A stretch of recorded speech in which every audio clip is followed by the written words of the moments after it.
दिनै जोङो गरेस्वर फरायसालिमायाव गोदान गोरायुं बा प्रिन्सिपाल जिहेतु जइन जाफैदों बिथांखौ जोङो गरेस्वर दख्रा दुलाराय बर' फरायसा आफाद आरो तामुलपुर जिल्ला दुलाराय बर' फरायसा आफादनि जानानै जों बरायनो फैदों। जोङो जोबोर गोजोननाय मोनदों मानोना गरेस्वर फरायसालिमायाव जोङो गोबां बोसोरनिफ्रायनो अरायथा पार्मानेन्ट प्रिन्सिपालनि थाखाय जोङो गोबां बायदि समाव धरना बायदि समाव बायदिसिना हाबाफारि लानानै जोङो जुजिबोबाय थादोंमोन। दिनै बियो मोगथां महराव जाफुंसारबाय जिहेतु जोङो गोदान प्रिन्सिपाल पार्मानेन्ट प्रिन्सिपाल मोननो थांबाय आरो बे पार्मानेन्ट प्रिन्सिपाल मोननायनि दारै गरेस्वर फरायसालिमाया मोजाङै जौगासार जालाङो।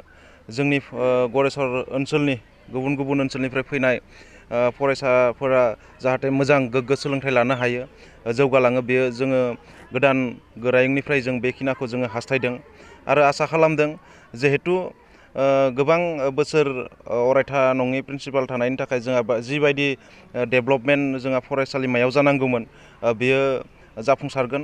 जों बेखौ नोजोर बोनानै जोङो बिटिआर सरकार लोगोसे आसाम सरकारखौबो जोङो जोंनिफ्राय साबायखर बावहरदों।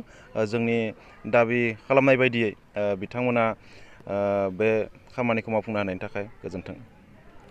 जोङो गरेस्वर दख्रा दुलाराय बर' फरायसा आफादनिफ्राय गोदानै सायख'जानाय बा बिबान लानाय गरेस्वर फरायसालिमानि प्रिन्सिपाल बा बिबुंगोरा सारखौ जों दिनै बरायनो फैदों आरो जों थारैनो गोजोननाय मोन्दों दिनै। मानोना गरेस्वर कलेजाव गोबां समाव गोबां आंखाल नुजाथिफैदोंमोन। अरायथा प्रिन्सिपाल गैयिनि थाखायनो गोबां फान्डफोरा फैयाखैमोन बा जाबायदि डेभेलपमेन्ट जानांगौमोन जायाखैमोन। दा जोङो नैबे सारनि टार्म्सआव जेनेबा जों गरेस्वर एरियाखौ मोजाङै जोंबो नोजोर लाखिनांगोन, सिभिल ससाइटियाबो मोजाङै डेभेलप जालांनायाव जोङो हेफाजाब होनांगोन बा नाजाबाय थालांनांगोन। दा जोंनि गरेस्वरखौ नायोब्ला कलेजखौ जोङो गोबां बिथिङाव जोङो दावराव बा कन्ट्रभारसियाव जों नुबाय थादों गोबां समनिफ्रायनो। दा बेफोरबायदि गाज्रि निउसफोरखौ बा गाज्रि बे जाथायफोरखौ जाहाथे जाया जों सिभिल ससाइटिया अरायबो नोजोर लाखिबाय थागोन बा नोजोर लाखिनांगोन आरो।